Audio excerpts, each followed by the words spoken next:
Vamos lá. Então, vamos começar a aula de hoje só vendo uma coisinha que faltou deixar claro na última aula, que foi a questão da delta de Dirac. Eu queria mostrar a normalização, por que funciona do jeito que funciona e tal. Então, basicamente, a gente usou uma base, a gente estava discutindo na última aula, que é basicamente dizer que uma certa função f de x pode ser escrita e composta nessa base aqui, né? A gente não sabe ainda quem é a normalização, mas a gente supõe que esse cara pode ser pensado como uma base, né? Então, você tem uma normalização e você tem uma certa os coeficientes aqui dessa decomposição, né?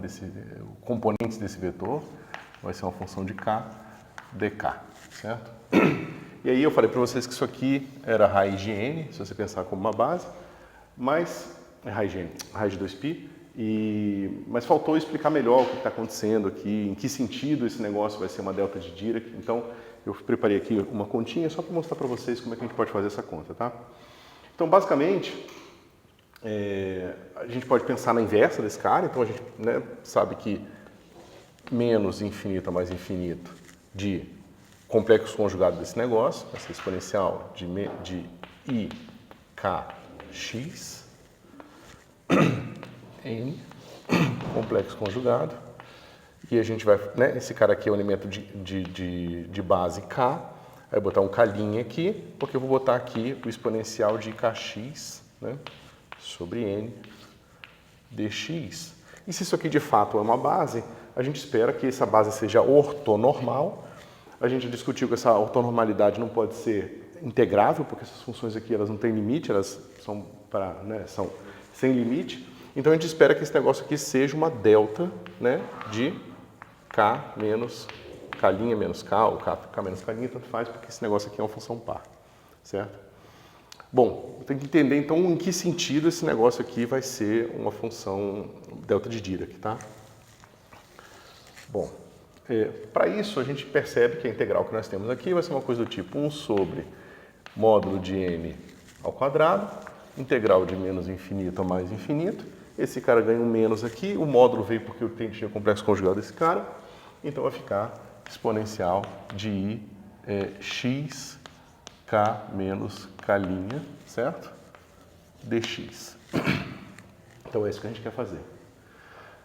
Portanto, que eu vou dar um nome para esse cara. Eu vou dizer que isso aqui, ó, vai ser uma I, né, de k menos k', certo?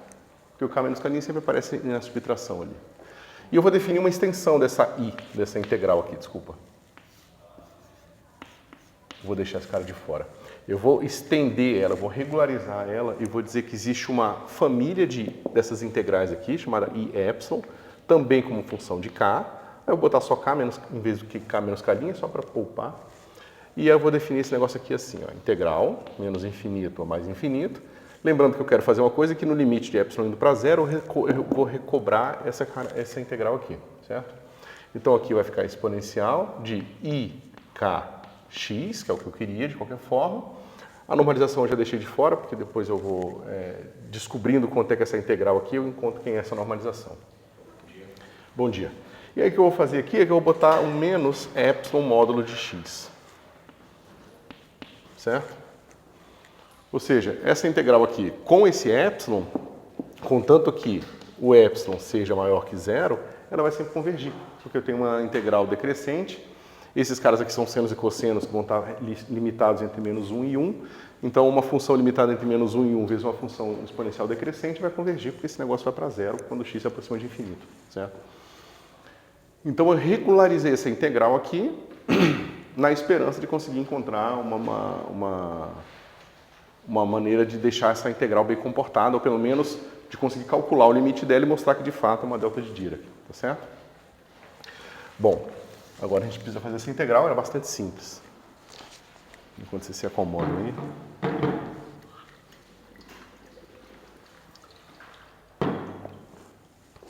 Como é que fica essa integral, né? Isso aqui vai ficar exponencial de I. Aí eu vou botar aqui, eu vou fazer essa integral em dois pedaços. Integral de menos infinito a zero de I kx.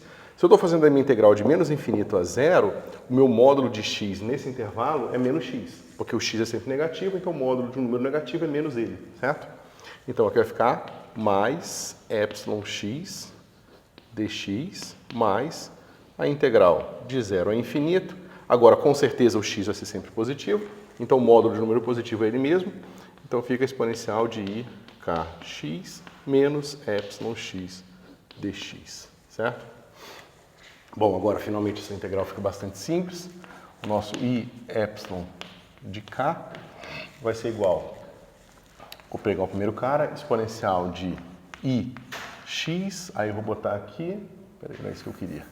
Eu queria só o x em evidência, então fica i k mais epsilon x dividido por i k mais epsilon, calculado de menos infinito a zero, certo? Mais, a integral já foi, exponencial de i k menos epsilon x dividido por i k mais epsilon, calculado de zero a infinito, certo? Bom, esse cara aqui é fácil de ver. Pela nossa, o propósito da regularização é fazer essa integral aqui e convergir, certo?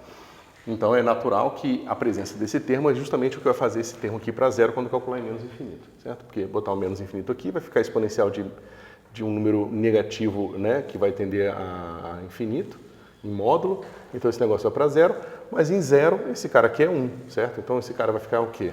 1 sobre i k mais epsilon, certo? Por outro lado, esse cara aqui, como é que vai ser? Quando eu calcular em infinito, esse cara aqui vai ser zero, porque novamente, exponencial de epsilon e um número que vai ir para o infinito. Mas quando calcular em zero, esse cara aqui vai ficar 1, né? Eu tenho que botar o menos, porque é em infinito menos em zero, então vai ficar menos 1 sobre i k, e aqui é menos, tá? K menos epsilon, certo? Então, deixa eu ver se eu não fiz uma besteira. Não. Então não tem nenhuma surpresa até aqui, uma conta simples. A gente vai botar aqui esse cara aqui, tirar o mínimo múltiplo comum, o produto desse cara aqui, lembra?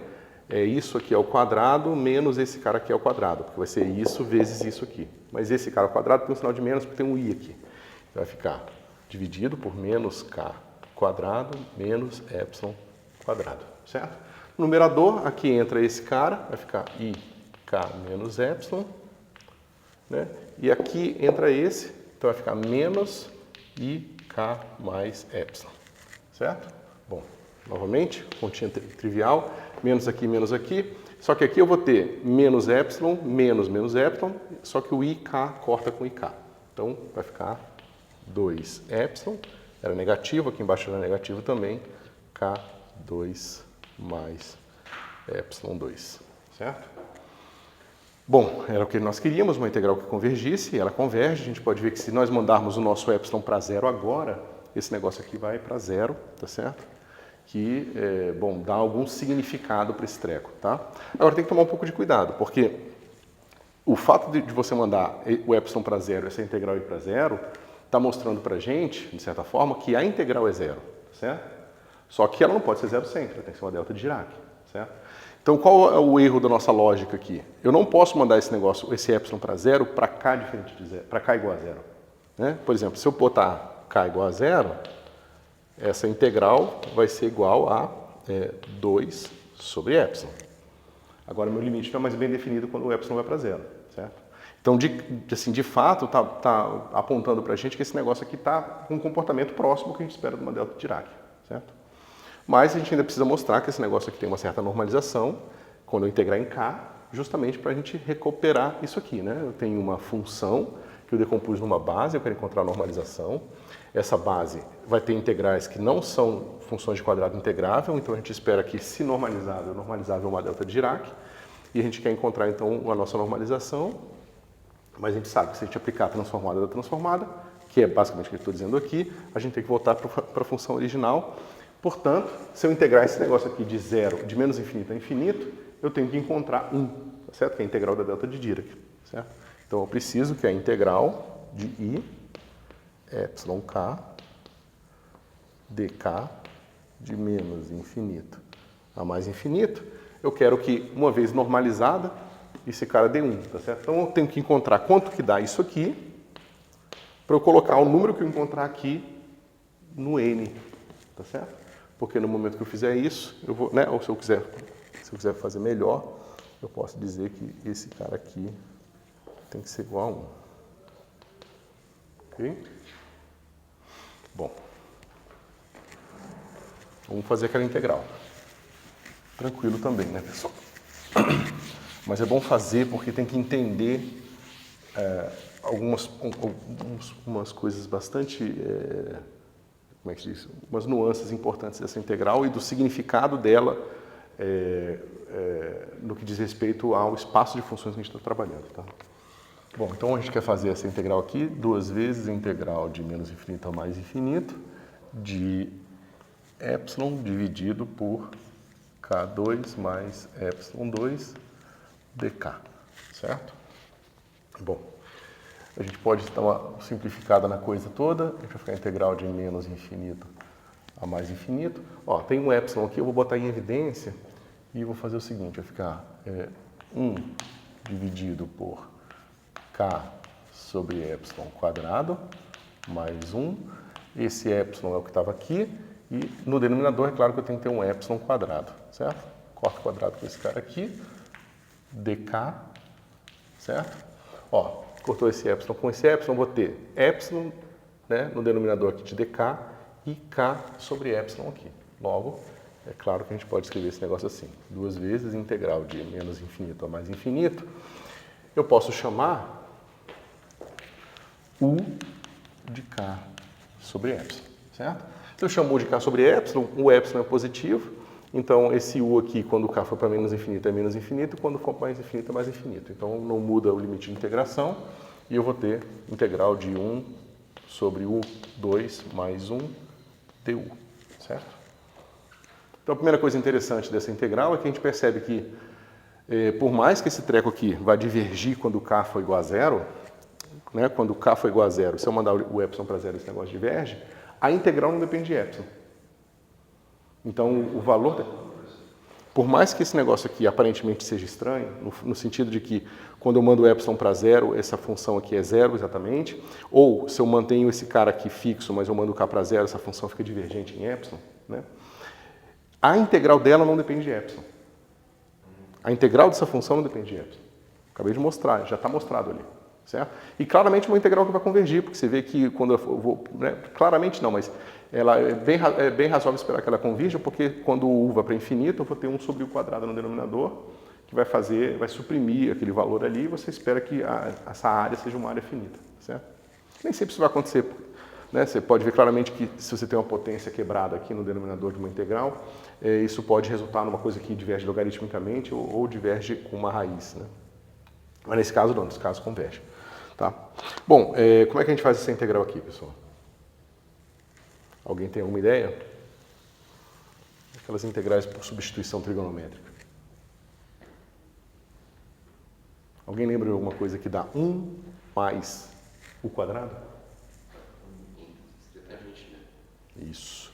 Então, pego aqui, tangente de x, dx, isso aqui vai ser o quê? Deriva o seno, vai dar cosseno sobre cosseno dá 1.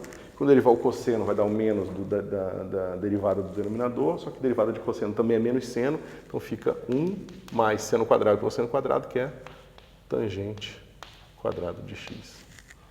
E por que isso aqui é importante? Por que isso aqui é útil para a gente?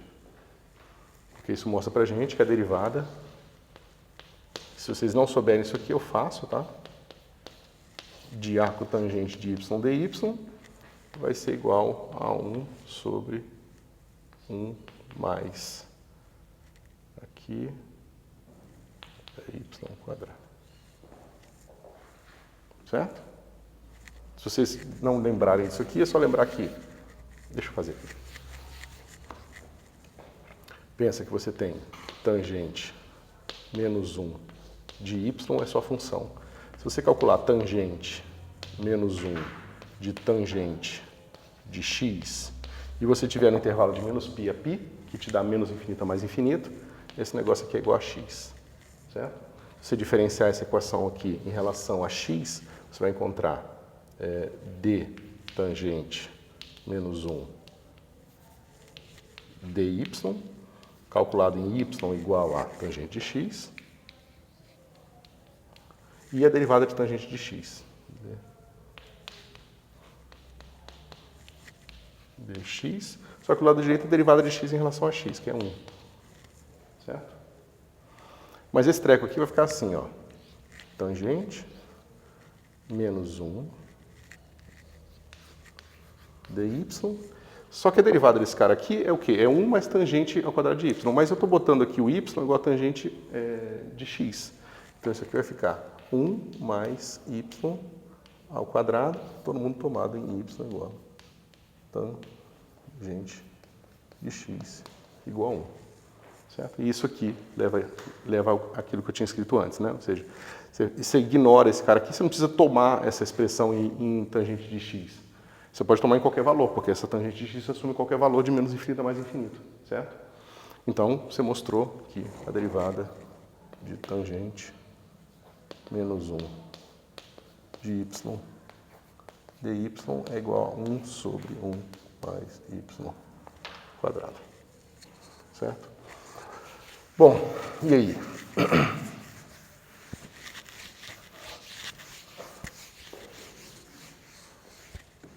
Como é que vai ficar a nossa integral? Né? Vai ficar 2 vezes, aí eu vou fazer o seguinte, menos infinito a mais infinito, e esse negócio vai ficar d tangente menos 1 de u du, certo? Mas isso aqui é 2 vezes tangente menos 1 de u, calculado de menos infinito a mais infinito. Quanto é que é tangente menos 1 de infinito? Como é que você, né? É mais fácil pensar na tangente. Pega a tangente de x, como que você faz, né? Deixa eu escrever aqui. Tangente de x é igual a seno de x sobre cosseno de x. Como é que você faz para esse negócio para mais infinito? É quando o cosseno vai para zero primeiro, né? O cosseno vai para zero em π sobre 2. Ou em menos π sobre 2. Certo? Então, menos infinito a mais infinito vai dar o quê? 2 vezes. Em mais infinito, esse negócio é π sobre 2. Menos, em menos infinito é menos π sobre 2. Certo? Então, isso aqui vai dar 2π. Okay? Maravilha. Então, a gente acabou de descobrir o quê? Que 2π sobre módulo de n quadrado é igual a 1. Logo, a gente escolhe uma fase trivial, que é o padrão de se fazer nesse caso. O n é o nosso raiz de 2π. Agora, cuidado, pessoal. Muito livro vai fazer essa análise, às vezes, um pouco diferente. Por exemplo, aqui, eu fiz o seguinte, eu falei que f de x é igual a integral de menos x, de menos infinito a mais infinito, de exponencial de kx f tilde de k dk, certo? E eu botei o n aqui, certo? A gente acabou de descobrir que esse n tem que ser raiz de 2π. Em alguns livros, eles vão fazer o seguinte, eu vou botar a inversa e vou definir que a inversa vai ser integral de menos infinito a mais infinito, de exponencial de menos ikx f de x dx, certo? E aqui eu boto a mesma normalização, ou normalização complexo conjugado, se você quiser ser bastante preciso. E aí você pode botar, naturalmente, raiz de 2π aqui e raiz de 2π aqui que funciona, certo? Mas alguns livros eles vão fazer o seguinte, aqui eles vão botar 1 e aqui eles vão botar 2π. Então isso pode confundir bastante o aluno.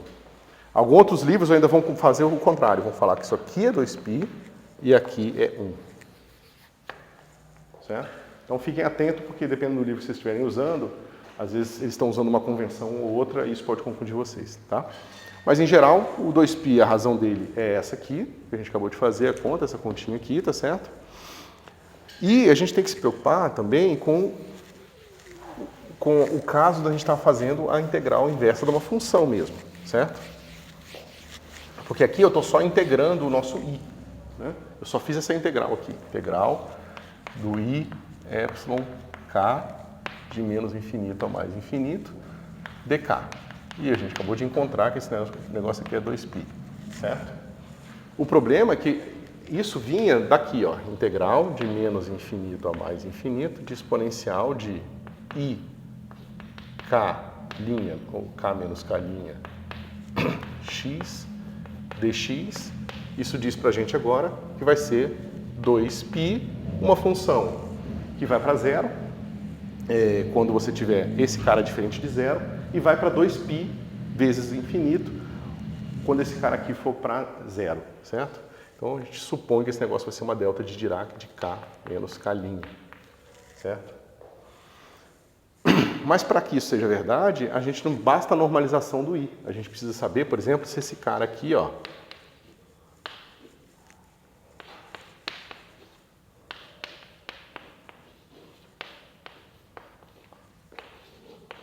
se esse cara aqui converge, certo? Estou fazendo uma transformada numa função g qualquer, eu preciso calcular se isso aqui converge. Quando nós fizemos essa conta lá atrás para a representação da delta Dirac em termos da gaussiana, o que nós fizemos? A gente pegou esse cara aqui, expandimos série de Taylor, lembra? Pegamos o termo de ordem zero, porque a gente pensava que esse cara era uma coisa limitada em ordem zero, e a gente falou, os termos de ordem 1, 2, 3, a gente calculou e viu que todos eram proporcionais a epsilon, a sigma, e quando a gente mandava sigma para zero, a coisa convergia, tudo funcionava. Mas aqui a situação é diferente, né? Eu estou fazendo uma integral agora desse tipo aqui, ó. Como é que eu vou justificar quando eu multiplicar, por exemplo, k à 10ª potência aqui? Né? Se eu estiver fazendo essa integral aqui, e eu tiver um g de k, e o g de k eu expandir em série de Taylor, eu vou ter um termo de k à 10ª, por exemplo, sei lá, qualquer outra potência maior que 2 aqui. E quando eu fizer um limite desse integrando, claramente vai ser divergente. Como é que vai fazer? Como é que a gente vai justificar que isso aqui é uma função integral? É uma integral convergente?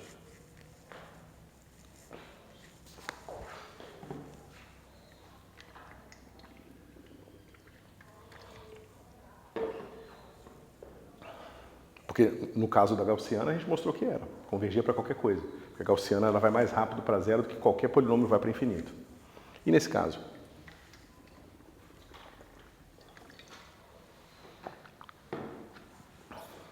E por que isso aqui é importante, pessoal? A gente está fazendo uma análise de um propagador, de uma coisa que vai trabalhar numa teoria de campos, que vai representar, por exemplo, eletromagnetismo. Quando eu estou trabalhando no eletromagnetismo, eu estou trabalhando com funções que vão representar alguma coisa que eu vou ter no laboratório. São funções que estão concentradas numa certa região, certo? Eu preciso saber quando que isso aqui funciona para saber quando que essas minhas decomposições estão consistentes com o meu modelo físico, certo?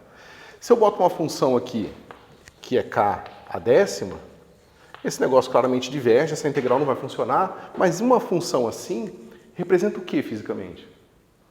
Porque uma função que vai ficar a 10ª significa que é um negócio que diverge. Exatamente. Então a gente precisa então entender que a classe de funções que pode entrar aqui tem que ser restrita, tá certo? E a classe de funções que entra aqui geralmente são funções de quadrado integrável. Essas funções de quadrado integrável são funções que vão ser limitadas e no infinito elas vão para zero, certo? Tendo essa característica, a gente pode agora pensar o seguinte, digamos que essa função tenha suporte em menos L a L, certo? Ou seja, ela é diferente de zero em menos L a L. A gente poderia fazer uma classe mais geral de funções que decaem rápido, mas assim é mais fácil. Quando nós fazemos essa conta, a gente tem o quê? A gente tem que integral de menos infinito a infinito de epsilon k g de k dk vira integral de menos L a L, que são números finitos, de I epsilon k g de k dk. Certo? Provar que essa integral é convergente é muito mais fácil que provar que essa integral é convergente. Porque se os meus limites aqui são finitos, então esse cara vai ser divergente somente se essa função aqui tiver divergência dentro do meu intervalo. Certo? E se ela não tiver, eu posso fazer a seguinte continha, que é bastante simples. Vou até aproveitar isso aqui. Então, a gente agora quer fazer essa integral com G ali. Certo? Vamos botar aqui o G.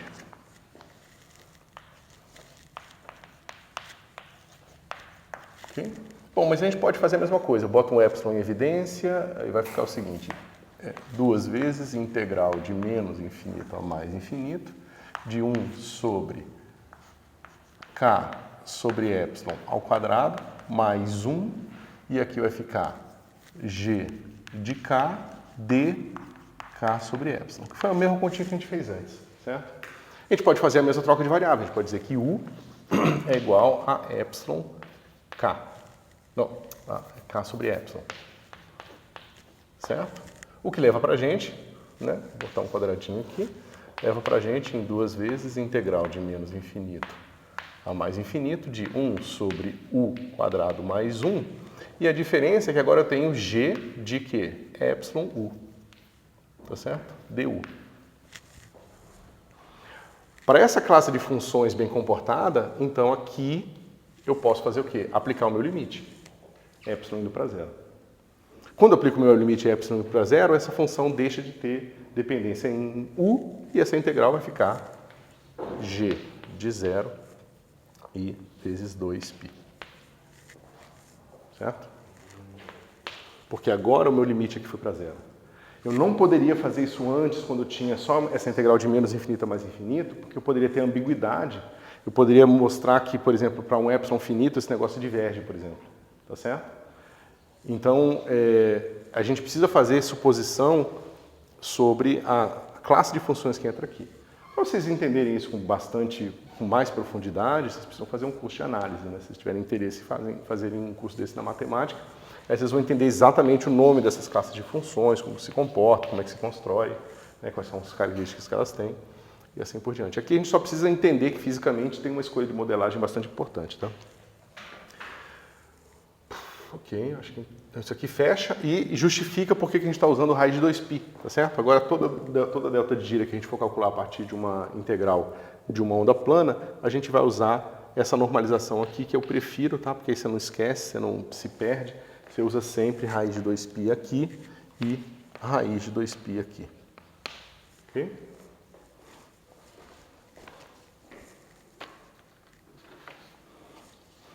Bom.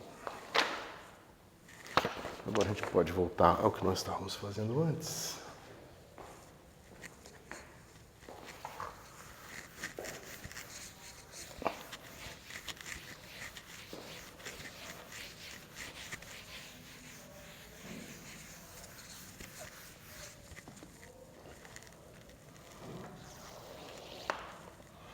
Bom,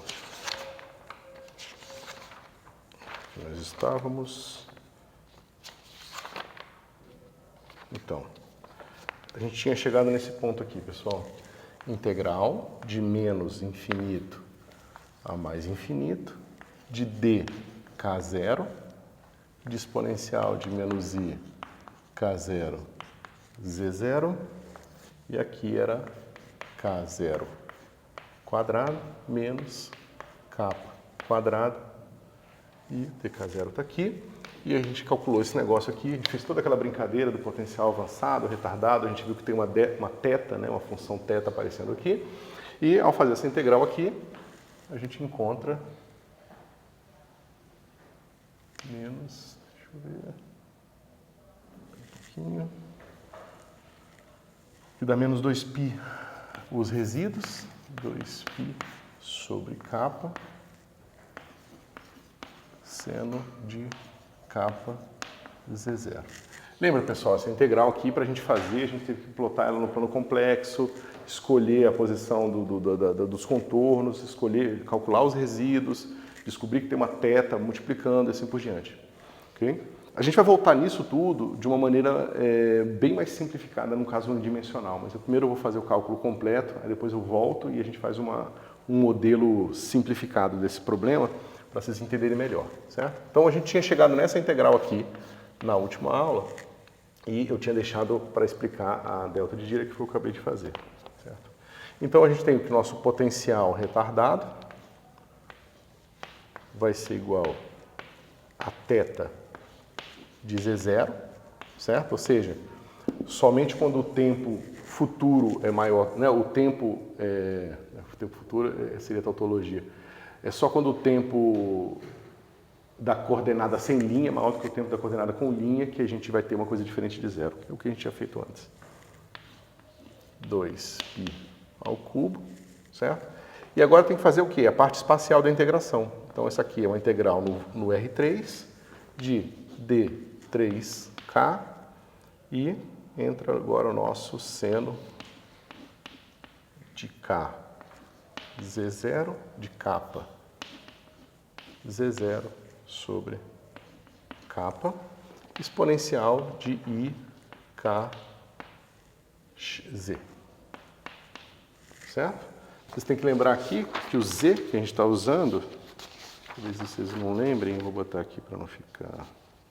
Onde é que tem isso? Pode falar. Nesse primeiro código que você fez,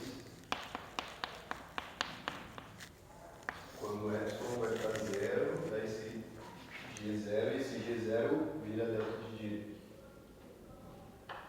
Não, eu estou mostrando que é uma delta de Dirac, eu estou mostrando que a integral da delta de Dirac vezes, né, a integral da delta de Dirac multiplicando uma g é simplesmente a g de zero. Eu estou só mostrando que a integral de delta de k, g de k, de menos infinito a mais infinito, dk igual a 1.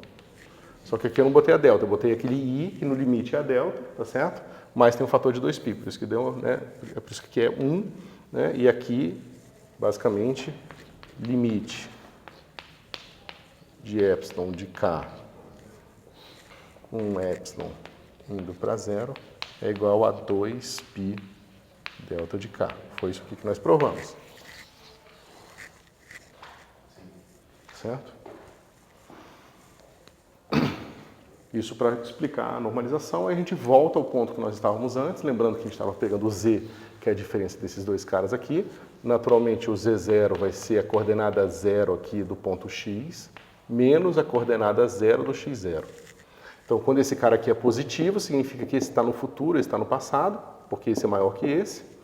Então, o nosso propagador vai ser diferente de zero. Esse θ aqui, ele vem da mera observação dos contornos da integral. Lembra, a gente fez aquele contorno por cima, dependendo do sinal do z0, certo? E quando a gente tinha esse cara positivo, a gente podia fazer o contorno por baixo, dava a soma dos resíduos, e a soma dos resíduos deu esse negócio aqui. Foi a aula passada, tá? Lembrando que o z seta é a parte espacial aqui, ou seja, é a diferença de coordenadas aqui.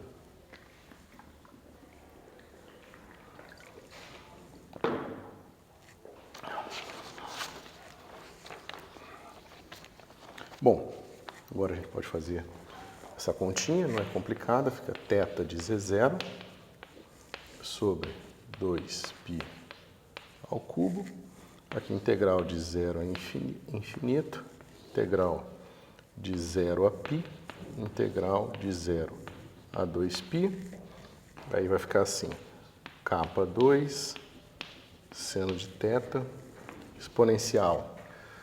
Bom, o z, essa escolha aqui, né?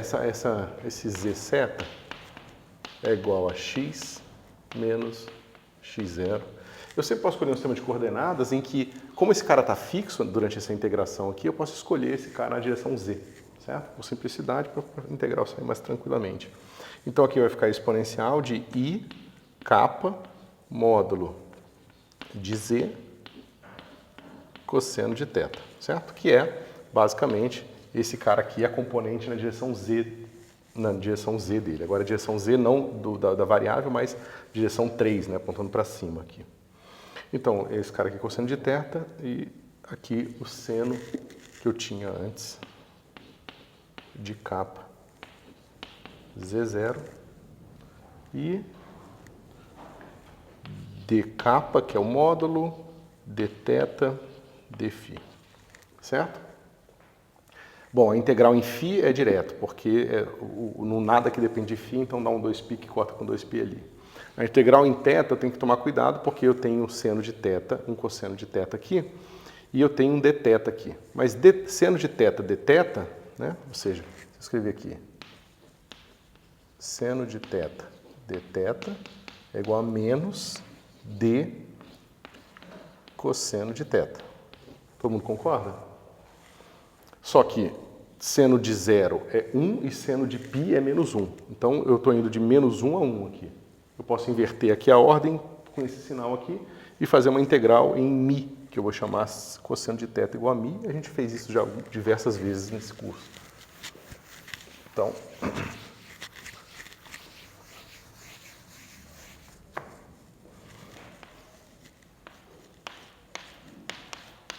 vai ser θ vezes 0 sobre 2π ao quadrado agora, porque teve esse 2π que cortou com a integral do seno aqui. Integral de 0 a infinito. E agora integral de menos 1 a 1, que é a integral de μ, tá bom? E vai ficar exponencial de I capa módulo de Z μ, que é o que eu tinha aqui, tá? I capa, aqui é capa, módulo de Z μ, e seno de capa Z0 d capa, e faltou aqui, eu tinha esse capa aqui e aqui tem um capa quadrado, esqueci de botar o capa aqui. Esse cara aqui corta com essa potência aqui, tá? Fica só capa aqui no numerador. Então aqui vai ficar um capa aqui. Maravilha. Bom, vamos fazer essa integral aqui. Ela é tranquila, né? Essa integral em μ, d μ, ok? Então essa integral em μ como é que fica?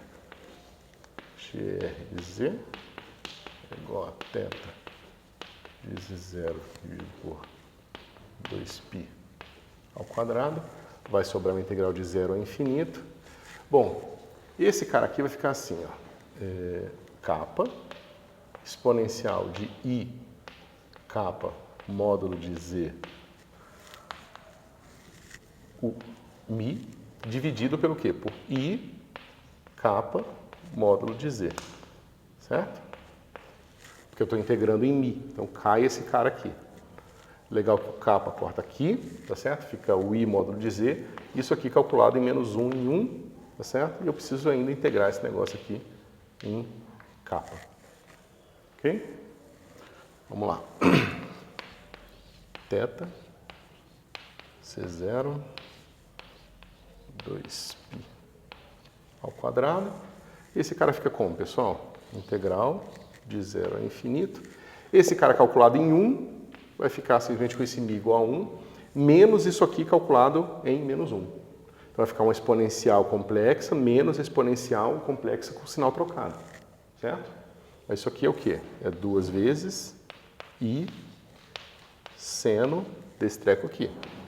Capa módulo de Z agora. Tá vendo? A gente tinha aqui o capa Z0. Agora a gente tem capa módulo de Z. Trocou, tá? E aqui a gente já tinha o I e a gente tinha aqui o módulo de Z. Ok? Mas e aí, o que a gente faz agora?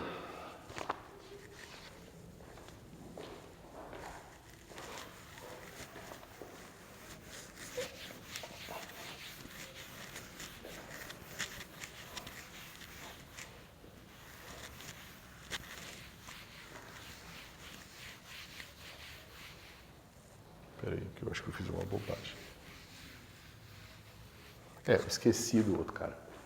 Tá? Ó, aqui eu esqueci desse cara que já estava aqui, tá? Seno de KZ0. E aqui eu já fiz em μ, então sobra o d capa. Ok? E aqui só falta aqui o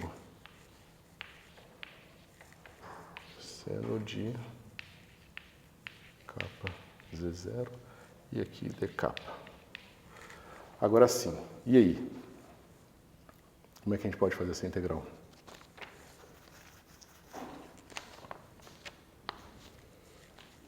Alguma ideia?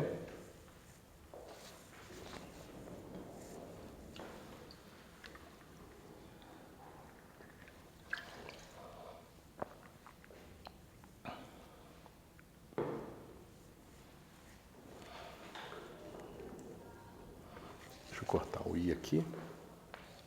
Esse I aqui.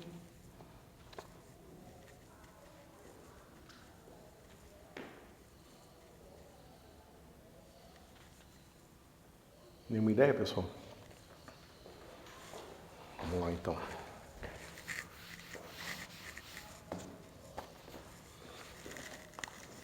GR de Z vai ser igual a θ de Z0 dividido. Ó, deixa eu só... Sobrou esse 2 aqui, aí eu vou pegar esse cara aqui, vai ficar 2π², né? Deixa eu ver se eu não perdi nada. Por que eu botei diferente aqui? Depois eu vejo. Vai ficar 4π², mas aí tem esse 2 aqui. Deixa eu ver se eu não perdi nada. Não. Então vai ficar 2π² no denominador. 2π². Aí o que eu vou fazer ali, pessoal? Vou fazer o seguinte, eu vou pegar os dois senos e vou abrir, certo? Então vai ficar assim, integral de 0 até infinito, e vai ficar assim, exponencial de I capa módulo de Z menos exponencial de menos I capa módulo de Z, tá certo? Dividido por 2I vezes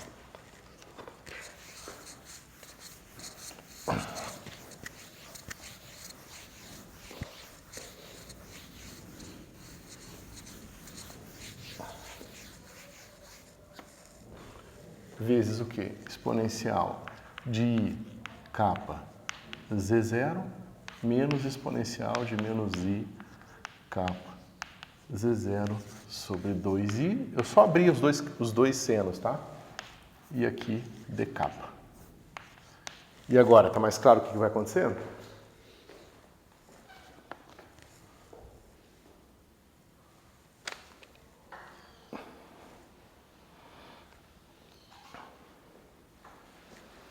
O que vocês acham? Vai dar um monte de delta de Dirac, né? Como é que vão ser essas deltas de Dirac? Quando eu tiver esse cara com esse cara aqui, vai dar módulo de Z mais Z0. Quando esse aqui for vezes esse cara aqui, certo? Então, vamos fazer aqui, vai ficar assim, GR de Z igual a θ, aí eu vou botar um menos aqui, tá? Só porque esse I com esse I vai dar um menos, Z0, aí aqui eu vou ter o 2 daqui, o 2 daqui, 2 daqui, 8π², e aí eu vou ter o quê? Esse com esse dá delta de módulo mais Z0. Esse com esse vai dar delta de módulo mais Z0 também, porque aqui é menos com menos mais, certo? E esse cara aqui vai ficar tudo negativo, mas a delta de Dirac é uma função par. Então, eu vou ter duas vezes 2π, que é o fator de normalização que a gente encontrou, delta de módulo de Z mais Z0. Certo? Menos, porque agora vai ser esse vezes esse, vai ser módulo de Z menos Z0. E esse cara aqui é módulo de Z menos módulo de Z mais Z0. Tá certo? Como são funções pares, vai ficar um 2 aqui. Espera um pouquinho. 2 vezes isso. E a integral dá 2π delta de módulo de Z menos Z0. Ok? Vou botar um colchete aqui para ficar direitinho.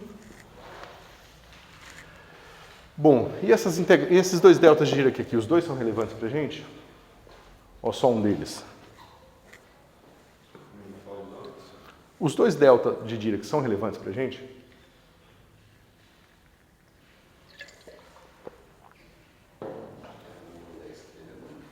Zero, né?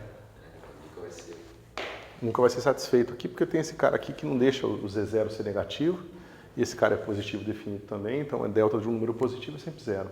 Esse cara aqui eu posso jogar fora. Certo? Sobra esse cara aqui, eu tenho menos aqui, eu tenho um 4 aqui, então vai ficar θ de Z0. Então aqui vai ficar, eu tenho esse 4 aqui e o π, vai ficar 2π aqui, ó, que bonitinho.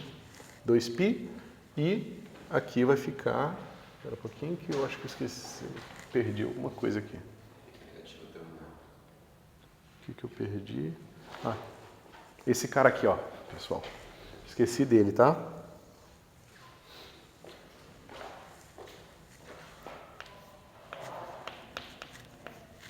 Então, e aqui uma delta de módulo de Z menos Z0. Então, pessoal, esse é o resultado. Faz sentido para vocês? O que fisicamente esse resultado está dizendo para a gente? Se vocês lembrarem, o nosso problema é assim, ó. D'Alembertiano de G de x menos x0 igual a delta 4 de x menos x0. O que é delta 4 de x menos x0? É uma delta dita aqui num evento, não num ponto do espaço, mas num evento, ou seja, um ponto do espaço e do tempo. É como se você pudesse imaginar que isso aqui é uma criação de uma partícula num ponto, ou uma destruição de uma partícula. E as duas coisas são importantes, porque elas têm significados diferentes, tá certo? Então eu estou dizendo o seguinte, a minha função que satisfaz a equação de onda aqui, do Laplaciano, lembrando que o Laplaciano, né, é igual a menos 1 sobre c quadrado d dt2 mais Laplaciano, quando ela tem essa fonte, ela funciona assim, ela vai te dar uma função que só vai ser diferente de zero depois do evento. Então o evento está criando como é que se diz? Ele está criando a solução no seu G aqui, certo? Ou seja, antes do evento, o seu G é zero.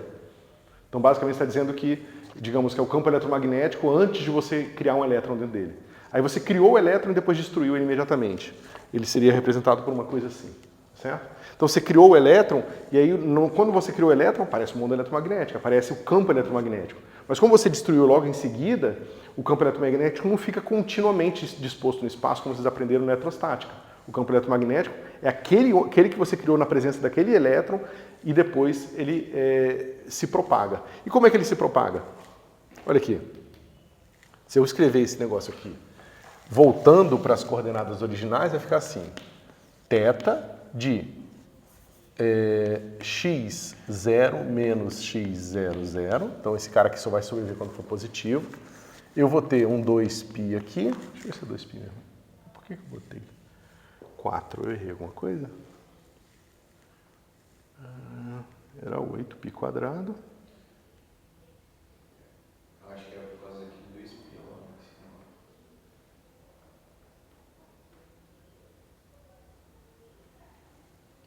Acho que eu errei aqui. Na verdade é 2π mesmo. Depois eu confiro. Bom, isso não vai ser importante pra gente. Embaixo, professor, 2π quadrado. Lá embaixo. Aqui, 2π quadrado. Vira 4π ao quadrado e você não colocou o 2 lá em cima. Mas já tem sido... eu esqueci do 2 lá? Não, eu já cortei. Era 4, cortou aqui e ficou 2. Não, eu acho que está certo, mas depois eu confiro. Pra gente não perder tempo. Bom, então esse negócio fica assim. E o nosso delta, escrito em toda a sua glória, vai ficar assim. Velocidade da luz, t menos t0. O zero eu estou botando aqui. Menos módulo de x menos x0. Tá certo? Dividido pelo aquele potencial eletrostático que vocês estão tão acostumados. X menos x0. Então o resultado é o seguinte, você tem um potencial eletrostático, como vocês estão acostumados, só que tem essa delta Dirac aqui, ó. É o potencial eletrostático, mas é uma frente de onda que está se movendo com velocidade c. E essa velocidade, essa frente de onda, né, ou seja, esse delta só vai ser diferente de zero quando módulo de x menos x0 for igual a c T menos T0. Então, se você tem aqui tempo e espaço, e você tem um evento que acontece aqui, basicamente você tem que esse cara, ele vai gerando um cone de luz, que é esse cone com velocidade c aqui, né? E que você vai encontrar a luz só aqui, aqui, aqui e aqui, dependendo do tempo que você está. Então essa frente de onda, ela vai indo embora aqui, e esse cara é o potencial retardado justamente porque ele reflete a física de uma partícula que é criada num ponto x0 e destruída imediatamente. Então ela chega lá, ela começa a gerar um campo eletromagnético, você tira ela e o campo eletromagnético vai propagando nessa onda esférica aqui. Você vê que é uma onda totalmente simétrica, só depende do raio, tá certo? E que cai com essa proporção aqui, ó. Quando a gente estudou lá atrás as funções de Green independentes do tempo, a gente vê que essa proporção que ele cai depende da distância percorrida e da área preenchida. Como a onda eletromagnética está preenchendo uma área cada vez maior, essa frente de onda, claro que ela vai perdendo potência, ela vai ficando mais fraca, porque ela tem que se espalhar numa área cada vez maior, tá certo? E esse cara aqui, ele guarda, então, em si, toda a informação da propagação de onda gerada pela presença, mera presença de um elétron num ponto, num evento do seu espaço-tempo, certo? E essa é justamente a função de Green dependente do tempo. Ela tem essa característica bastante diferente das outras funções de Green, que as outras funções de Green, elas dizem como que as coisas se acomodam no espaço. Mas o espaço não tem uma noção de passagem de tempo. O espaço ele está sempre, digamos, completamente dado. Então, quando você trabalha numa função de Green espacial, ele está te dizendo como que uma coisa pode ocupar o espaço devido à sua geometria. Quando a gente bota uma função de Green dependente do tempo, as coisas ficam bastante mais complicadas. Porque agora a gente tem que falar de causalidade, a gente tem que estar falando que o que aconteceu, o que gerou o quê, né? E como que aquela coisa se propaga no tempo. E a gente vai ver agora num exemplo simplificado, isso aqui é o caso geral do eletromagnetismo, tá? E agora a gente vai ver uma versão simplificada disso em uma dimensão. Que aqui, esse cara podia ter sido feito ao contrário. Na hora que a gente fechou o nosso contorno, a gente fechou o contorno assim. A gente escolheu passar logo acima do eixo horizontal e fechou o contorno para cima, dava 0, e para baixo dava os dois resíduos, certo? Fiz um negócio horroroso aqui, mas deixa eu botar aqui. Tinha um resíduo aqui e um resíduo aqui. Se eu tivesse escolhido passar a minha linha horizontal logo abaixo do meu eixo, o que acontece é que quando eu fechar o contorno por cima ia ser diferente de 0 e para baixo ia ser 0. Ia ser o contrário. Então, ao invés de encontrar um θ de z, eu ia encontrar um θ de menos z0. Só que o θ de menos z0 ia dizer para a gente o quê? Ele ia dizer para a gente que o propagador ele é diferente de 0 no passado, antes do evento, e no evento ele se torna 0. Do evento em diante ele se torna 0. Mas fisicamente isso representa o quê? Porque eu falei o que representa esse, que é uma partícula vem, gera um campo eletromagnético, e esse campo eletromagnético propaga. O que significa o outro caso?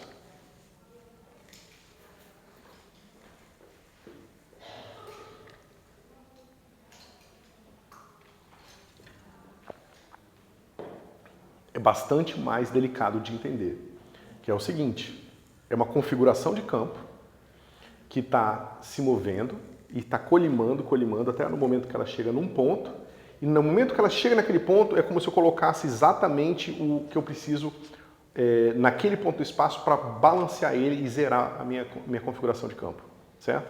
Vocês podem imaginar isso assim, você tem um pêndulo, você pode fazer duas coisas, o pêndulo está parado, você dá um peteleco nele, ele começa a oscilar. Seria a retardada que a gente acabou de ver aqui. Agora você poderia pensar o seguinte, o pêndulo já vem oscilando lá do passado e você vai chegar num ponto do espaço e vai botar a força necessária para ele parar de oscilar. Então você vai pegar ele, botar na origem e tirar a velocidade dele. Esse seria o potencial avançado.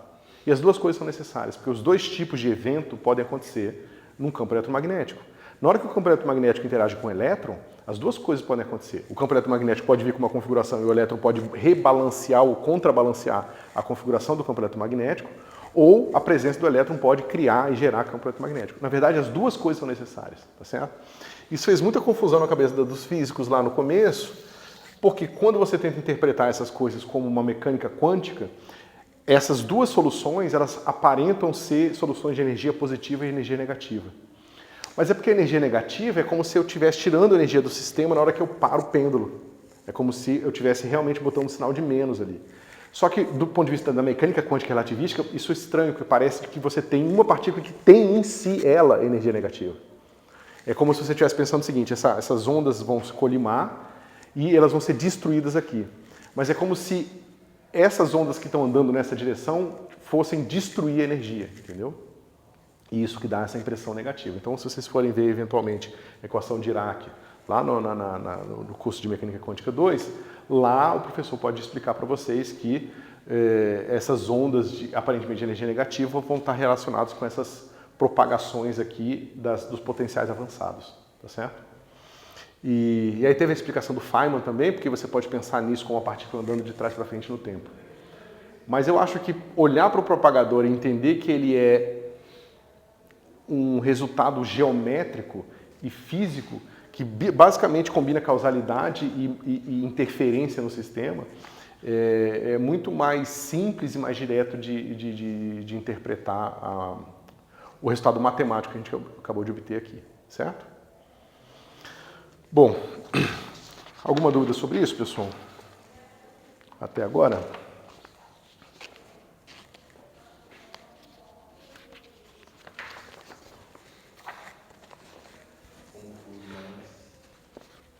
São conceitos que provavelmente vocês nunca foram apresentados ou nunca tentaram entrar em mais detalhes, tá certo? Mas assim, em princípio, pessoal, isso aqui te dá todo o eletromagnetismo, quase todo o eletromagnetismo. Tem a questão da polarização, do spin do fóton, que vai complicar bastante, mas assim, do ponto de vista da propagação da informação no campo eletromagnético, isso aqui está te dando tudo, né? O campo eletromagnético decai com essa potência justamente porque o espaço é tridimensional. Por exemplo, se o espaço fosse bidimensional, você espera que aqui aparecesse um logaritmo, que foi a função de Green bidimensional. E pior ainda, se esse negócio aqui fosse unidimensional, ia ser um negócio proporcional a x.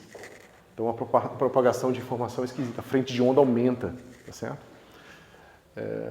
Talvez seja por isso que a gente vive num espaço tridimensional, talvez num espaço quadridimensional com essa potência muito grande, o eletromagnetismo não permitiria a existência de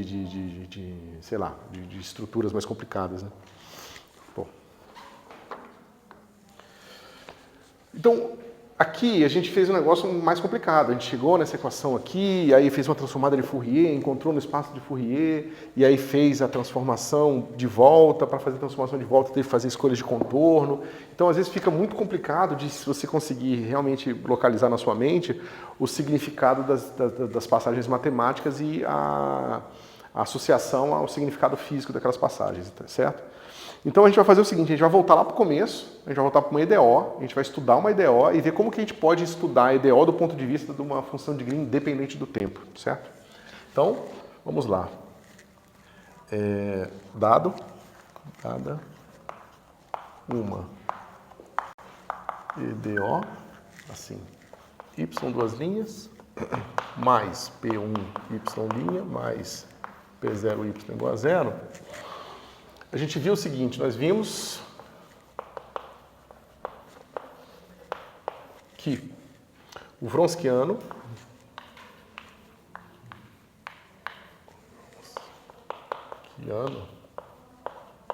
é dado por.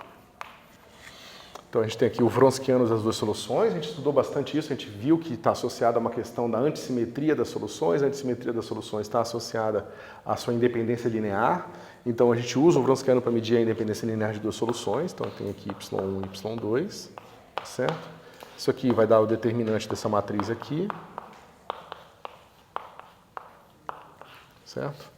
Esse negócio aqui vai ser simplesmente, deixa eu botar aqui, y1, y2' menos y2, y1', certo? Aí a pergunta que a gente pode fazer é o seguinte, será que a gente pode usar isso para definir algum tipo de produto entre as soluções? E por que eu quero fazer isso, pessoal? Porque se eu consigo definir um produto das soluções, eu consigo fazer projeções de soluções. E com essas projeções de soluções, eu posso pensar em propagar soluções. E a gente vai justamente construir a propagação das soluções para dar um aspecto de função de Green para aquilo. Ou seja, uma solução começa com uma condição inicial, a gente dá uma condição inicial num ponto, ela começa a acontecer, ou ela vem acontecendo e a gente num ponto para ela, igual o exemplo do pêndulo que eu estava falando para vocês, certo? Bom, como é que a gente faz isso? Vamos derivar o Wronskiano em relação a x. Como é que vai ficar aquilo ali, pessoal? Vai ficar assim, ó, y1, y2, duas linhas, menos y2, y1, duas linhas. É claro que eu vou ter o termo que vai ser y1 linha, y2 linha, menos y1 linha, y2 linha, né? Que é a derivada, botei ao quadrado e não linha aqui, certo? Que é a derivada desse, a derivada desse, vai dar aquele último termo lá, que naturalmente vai ser zero, certo? E sobra só isso aqui. Mas o que eu posso fazer aqui? Eu posso usar minha equação de movimento, certo? Se eu usar minha equação de movimento, vai ficar assim. y1 que multiplica P1 y2 linha menos P0 y2. Aí eu boto um menos aqui, aí vai ficar y2 e aqui vai ficar menos P1 y1 linha menos P0 y0, certo? Bom, aqui vai ficar assim, ó, y1 y2 P0, sinal de menos. Aqui vai ficar y1 y2 menos com menos mais P0. Então esse termo corta com esse termo aqui. O que sobra pra gente? Sobra menos P1 e vai ficar o quê? y1, y2 linha, menos y2, y1 linha. Olha que legal. O próprio Wronskiano. Né? Isso aqui provavelmente vocês já viram, se vocês viram um curso de EDO, mas esse cara aqui dá o próprio W. Então eu tenho uma equação diferencial para W agora, que eu posso integrar de forma bastante rápida aqui.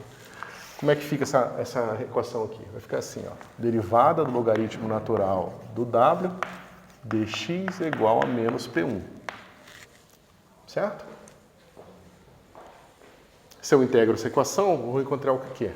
Logaritmo natural de W igual a menos integral de P1 dx. Aqui eu botei indefinida mesmo, porque tem uma constante aí de integração, ou eu escolho os limites, tanto faz, certo? Aqui, claro, dividido pelo W0. Então, vou botar aqui de x0 a x. Okay? Mas isso diz pra gente que o W vai ser igual a W0 exponencial de menos integral.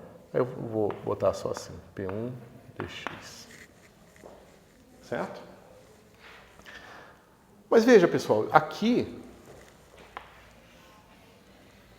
é uma função que não tem nenhuma dependência em y e y2. É uma função que só depende da equação de movimento.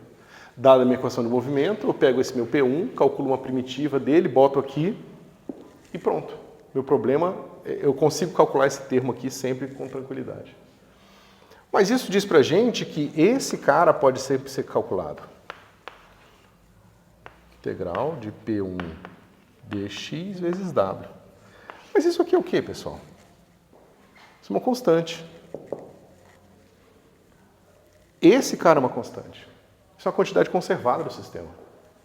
Agora tem que tomar cuidado. É uma quantidade conservada que sempre existe para um sistema qualquer, contanto que você tenha duas soluções. Certo? Esse aqui é o que vocês vão ver eventualmente no curso mais avançado de mecânica clássica, como os invariantes de Poincaré. Certo? Esses caras aqui. Bom, e o que a gente pode fazer com ele? Vamos escrevê-lo explicitamente para ver se nós podemos usar isso para deixar o nosso sistema com uma cara mais arrumadinha. Vamos lá. Então, o nosso W0 vai ser escrito assim, ó. Vou botar um colchete aqui para ficar bonitinho. Y1, aí eu vou botar assim, M, Y2 linha, menos Y2, M, Y1 linha, tá certo? Onde eu defini M como essa função aqui, ó, integral exponencial da integral de P1 dx. Certo? Então eu não fiz nada demais, pessoal. Eu dei um nome para esse cara aqui, eu chamei de M, ou seja, o meu W0 ficou M vezes W. E eu associei esse cara aqui, ó, botei eles dois juntinhos aqui, como se fosse uma massa no meu problema. Ok? Bom, é fácil de ver que é com essa definição que M' sobre M é igual a P1. Né? Só olhar para cá. Okay? E eu vou dar um nome para esse cara aqui. Eu vou dizer que Q1 vai ser igual a M Y1' e Q2, naturalmente, eu vou definir de forma análoga, vai ser Y2'. Certo? Isso aqui, pessoal, vocês podem pensar como se fosse um momento associado à variável Y1.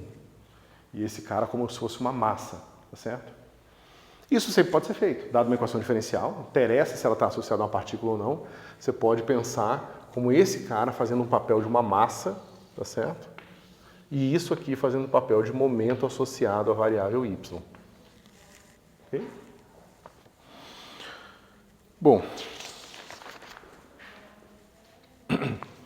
como é que fica a nossa equação diferencial aqui, pessoal? Pensa que eu vou resolver essa equação para o meu y'. Então eu tenho o seguinte, y' é igual a Q, já que isso vale, eu vou definir para qualquer solução, tá?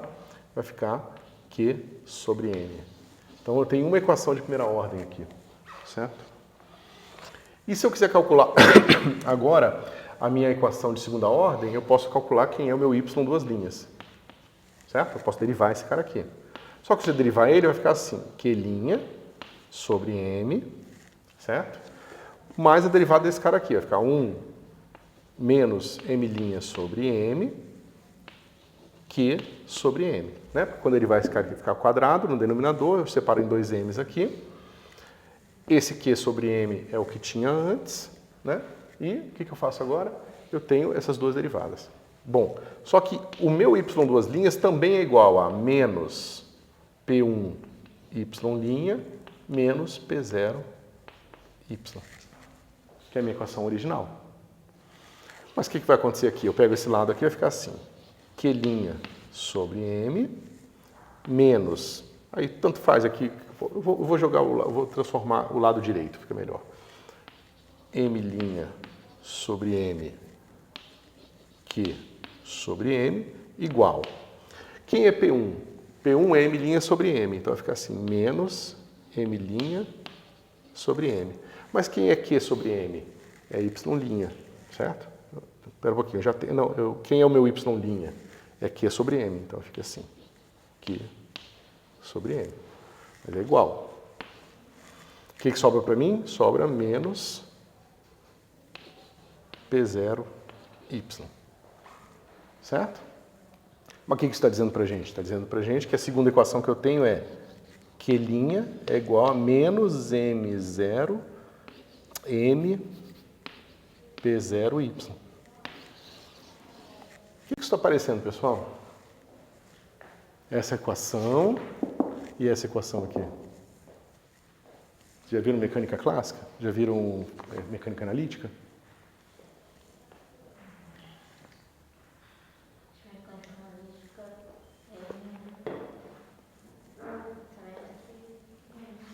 Vocês não viram ainda. Vocês vão ver então logo que isso aqui são as equações de Hamilton para o oscilador harmônico com uma frequência raiz de P0.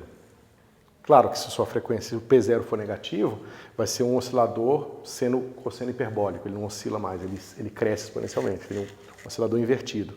É claro que esse oscilador é complicado, porque a massa depende do tempo, digamos assim. Mas a forma geral do problema é de um oscilador harmônico, certo? Então, agora você pode pensar que o seu problema pode ser transformado num par de equações diferenciais de primeira ordem, tá certo? E que a nossa condição inicial agora tem que ser a condição inicial para y e para q, que é a mesma coisa das condições iniciais para y e y', tá certo? Que é o que a gente tinha visto antes, ok? Equações de Hamilton.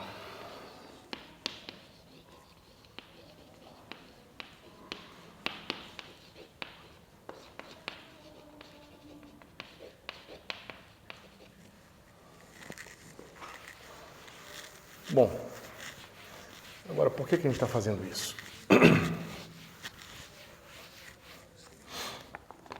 A gente pode transformar num problema matricial.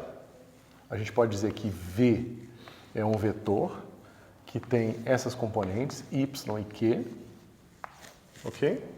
E a gente vai dizer que H é uma matriz que é assim, ó. É 0, 1 sobre M, e aqui menos M, Q, M, P0 e 0 aqui. Certo? Então, naturalmente, eu vou ter que V' é igual a HV. Todo mundo consegue entender isso aqui? Não tem nada demais, tá? É só a mesma coisa que a gente tinha aqui, essas duas equações, tá vendo? O Y vai Q sobre N, então se eu botar aqui meu Y', que vai ser a primeira componente, vai ser essa linha vezes essa coluna aqui, que é Q sobre N, tá certo? A derivada do Q vai ser essa linha vezes essa coluna aqui, que vai ser menos M P0Y, que é menos M P0Y. Então, isso aqui é a expressão da minha equação de movimento em termos matriciais, certo? Que é esse cara aqui.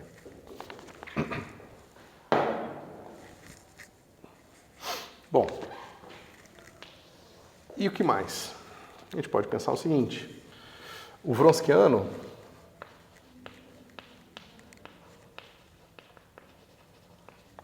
pode ser escrito da forma eu pego aqui um V1 W0, porque é o Wronskiano conservado, ele vai ser V1 transposto ômega V2, onde ômega é a matriz 0, 1, menos 1, 0. Certo? Aqui, novamente, pessoal, nada demais, tá? Matriz, aqui, ó, 0, 1. Então a gente pode até fazer explicitamente ali, só para vocês não acharem que tem nada de mágico aqui.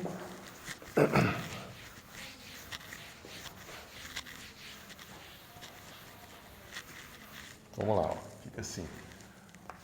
W0, aí eu vou escrever aqui explicitamente, é o transposto, então vai ficar assim, Q1, Y1, Q1, 0, 1, menos 1, 0, e aqui Y2, Q2, certo? Mas isso aqui é o que, pessoal? É Y1, Q1, linha vezes coluna, vai ficar Q2, linha vezes coluna, vai ficar menos Y2, produto dessas duas matrizes aqui vai ser justamente Y1, Q2 menos Y2, Q1. E se eu substituo de volta aqui a minha definição do Q2, vai ficar M que multiplica Y1, Y2' menos Y2, Y1', certo? E aí, naturalmente, esse cara aqui é o Wronskiano que vocês estão acostumados. Ok? Mas está tudo certo, a gente conseguiu recobrar aqui tudo e basicamente o que a gente fez a gente encontrou estruturas matriciais que nos servem para representar de forma mais simples o nosso problema e o produto entre eles, tá certo?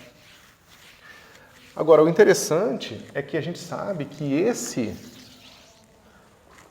produto aqui, ó, ele pode ser feito para qualquer par de números, tá? Números aqui. Eu não preciso ter uma solução, basta ter um par de números que eu posso fazer o produto de um par de números com outro par de números aqui. E esses números, eles se pensados como condições iniciais para uma solução, eles são conservados. Então eu não preciso conhecer as soluções para calcular o produto entre elas. Basta eu dizer qual é a condição inicial de uma, condição inicial da outra, e eu calculo esse produto aqui, ó. Vocês entendem? É bastante poderoso isso. O produto é conservado, significa que eu não preciso conhecer as soluções para saber o produto entre elas. Basta eu saber as condições iniciais de uma e de outra, que eu já sou capaz de, das condições iniciais, saber o produto deles. E como esse número aqui é conservado, isso aqui vai ser verdade para as soluções mesmo em qualquer outro tempo no futuro. É como se eu tivesse uma maneira de carregar uma informação do passado para o futuro, tá certo? Que é o que a gente vai usar para construir de forma muito mais simples de interpretar as funções de Green dependentes do tempo, certo? Isso está claro, pessoal? É muito importante, tá? Vocês entenderem que esse produto aqui, ele vale para qualquer par de números aqui, ó. Ok? Ele não precisa das soluções em si.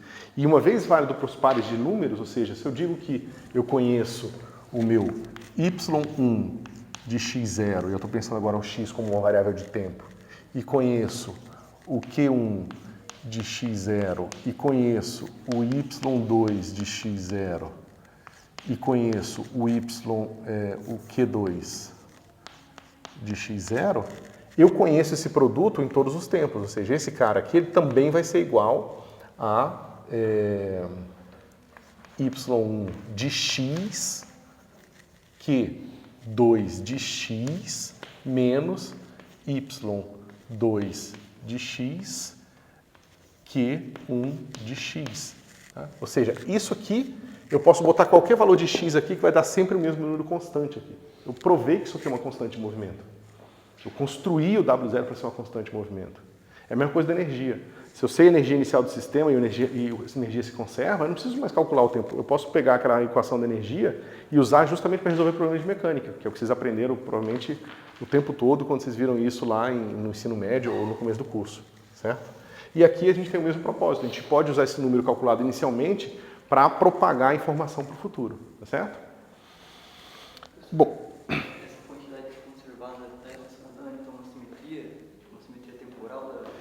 não, é um pouco mais delicado, porque aqui é uma... não vai aplicar o teorema de Noether, porque aqui não é uma solução para... não é uma quantidade conservada para uma solução, é para um par de soluções.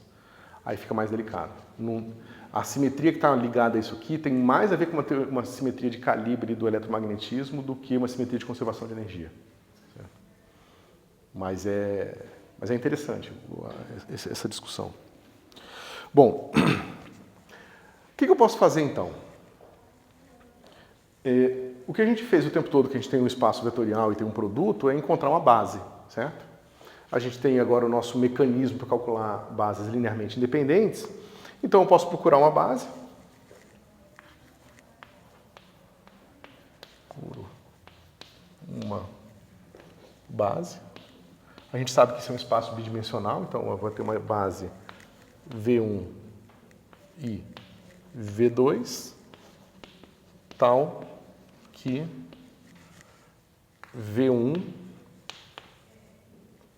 como é que eu fiz? Isso. V2 igual a 1. Né? Esse cara aqui é o Wronskiano conservado. Pode ser um número qualquer aqui. Eu posso dividir dos dois lados por esse número e encontrar uma coisa normalizada, tá certo? Então esse aqui é o mais próximo que tem de uma base ortonormal. Mas como esse produto aqui ele não é um produto positivo definido, não é um produto interno, a gente tem que tomar cuidado com o significado da ortonormalidade aqui, tá certo? Porque se eu botar aqui V1, V1, esse cara é antissimétrico. V1, V1 dá zero. É fácil de vocês olharem para cá e verem que se eu botar o mesmo vetor aqui e aqui, como esse cara aqui é uma matriz antissimétrica, eu vou ter sempre zero aqui, certo? Então todo o problema da teoria quântica de campos, na verdade, é transformar o ômega num produto interno positivo definido, por mais que ele comece antissimétrico, certo? Aqui a gente não vai seguir esse caminho porque seria muito longo, mas a gente vai usar esse conceito aqui desses caras diferentes de zero, o Wronskiano aqui diferente de zero, como uma indicação da independência linear das duas soluções, e a gente vai usar aqui ao lado direito uma constante para poder simplesmente dizer que a gente dividiu por ela e redefiniu V1, V2 e encontrou essas soluções normalizadas, tá certo? Agora veja, claro que tem uma liberdade aqui, eu posso eu posso multiplicar isso por um fator e dividir pelo mesmo fator esse cara aqui, que eu tenho a mesma base, uma base associada similarmente a esse cara aqui, tá certo? E isso sim está ligado ao grupo U1, que tem a ver com a existência do eletromagnetismo, tá? Mas a gente não vai explorar essas ideias aqui não.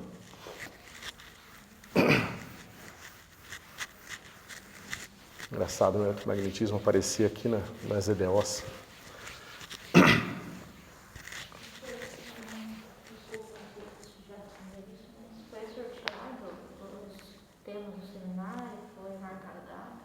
Não, no finalzinho da aula a gente vê agora.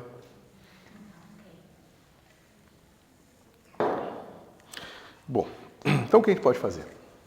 Dada essa base, né, ou seja, eu conheço esse V1 que vai ser dado por Y1 de x e Q1 de x, e eu conheço esse outro par de funções que eu chamei de V2, que é dado por Y2 de x e Q2 de x, tá certo? E elas têm essa característica aqui, do Wronskiano ser igual a 1, certo? Eu posso fazer o seguinte, dada uma solução qualquer, U igual, aí eu vou escrever assim, Y uzinho de x e Q uzinho de x, né? A gente sabe que V1 ômega U, eu vou dar um nome para esse cara alfa 1, é conservado. Né? É uma constante. É constante, certo? E a gente sabe que V2 ômega U, alfa 2, é constante também, certo? Então, agora eu tenho 3 soluções na minha brincadeira. Eu tenho esse par de soluções que eu defini dessa forma e eu tenho uma solução U arbitrária, tá certo? E eu acabei de constatar uma coisa que eu já sabia, que é que o Wronskiano de 2 soluções é uma constante e o Wronskiano de outras 2 soluções também é uma constante, certo? Então aqui não tem nenhuma surpresa. Mas a gente sabe que essas 2 soluções são linearmente independentes e o meu espaço tem dimensão 2. A gente fez essa conta lá atrás. Se o meu espaço tem dimensão 2 e esses caras são 2 caras linearmente independentes, então eles formam uma base. Se eles formam uma base, significa que eu posso escrever U como sendo uma combinação linear de V1 e V2. Mas como é que fica essa combinação linear? Fica assim, U vai ser igual a alfa 1 V2 menos alfa 2 V1. Todo mundo concorda? Se eu calculo o produto aqui pela esquerda, vai ficar assim, por exemplo, V1 ômega U vai ficar alfa 1 V1 ômega V2, que é igual a 1, isso aqui, então vai dar o alfa 1, que é o que tinha que dar mesmo, e aqui eu vou ter assim, menos alfa 2 V1 transposto ômega V1. Mas ômega é antissimétrico, então esse cara aqui é 0. Se vocês fizerem a continha para cá, vocês vão ver também, se você pegar V2 transposto ômega U, vai ser igual a alfa 1 V2 transposto ômega V2, que agora é 0. E aqui vai ficar assim, menos alfa 2 V2 transposto ômega V1. Aí vocês perguntam, bom, quanto é que é isso aqui? Eu sei quanto é que é isso aqui, certo? Mas esse cara aqui é antissimétrico. Se eu trocar a posição do 1 com 2, eu troco o sinal. Então esse cara aqui dá menos 1. Menos 1. Com mais 1, menos 1 aqui fica 1, então o alfa 2 está certinho aqui. Então uma solução U pode sempre ser escrita assim.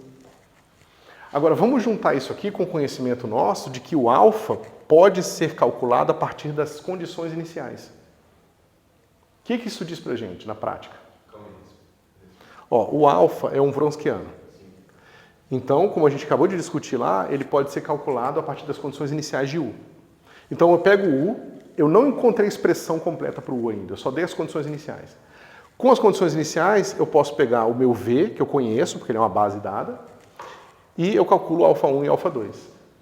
Agora eu não preciso mais propagar U, eu não preciso mais pegar e resolver a equação para U. Basta eu fazer essa combinação linear aqui, conhecendo V1 e V2, eu calculo o meu U em qualquer tempo agora.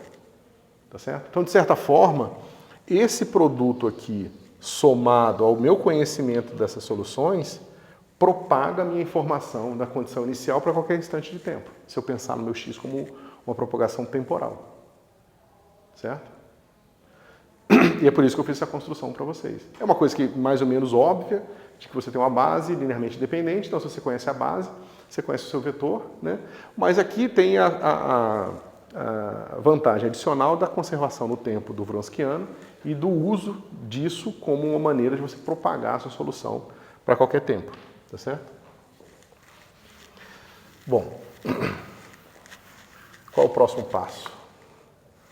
Temos aqui 4 minutinhos, mas eu termino na próxima aula de qualquer forma.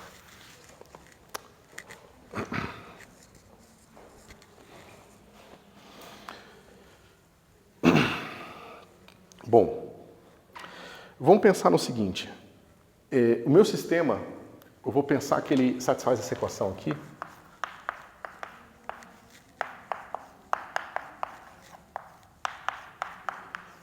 Quando ele está livre, quando não tem interferência no meu sistema. É como se fosse um oscilador. O oscilador está oscilando, eu eventualmente posso interagir com ele, eu posso aumentar a velocidade, diminuir a velocidade, mudar a posição dele, tá certo? Mas no momento que eu solto minha mão, ele vai passar a respeitar uma certa equação diferencial, tá certo? Isso, pessoal, é geralmente o setup, né, a construção de uma teoria através de uma teoria de campos, por exemplo, numa interpretação de interação.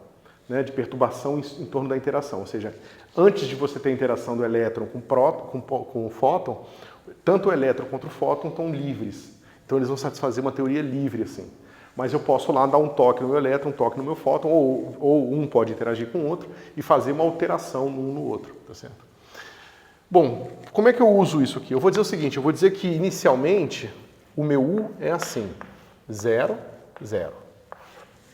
Tá certo? Então eu estou dizendo que o meu problema é de tal forma que, se é um oscilador harmônico, por exemplo, ele começa na origem com velocidade 0. Tá certo? E eu vou dizer que isso aqui é verdade para x menor que x0. Certo? Aí eu vou dizer o seguinte, num certo instante x0, eu vou pegar esse meu sistema e vou arrastar ele para uma posição e botar uma certa velocidade nele. Ou um certo momento, se você preferir. Certo?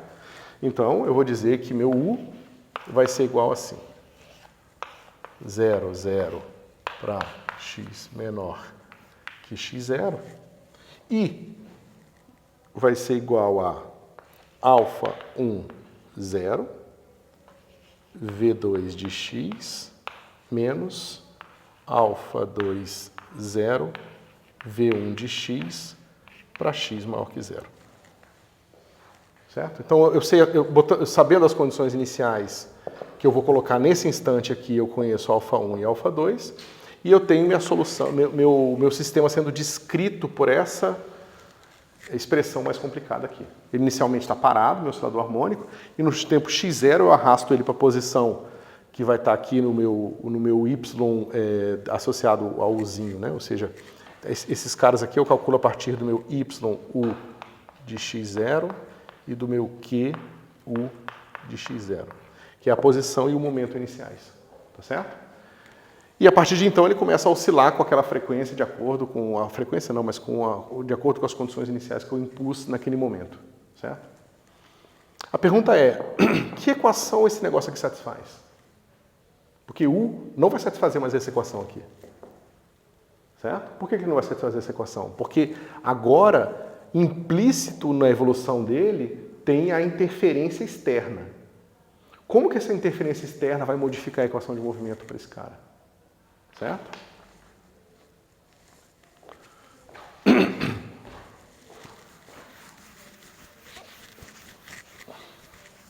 Então, a gente calcula a derivada desse treco.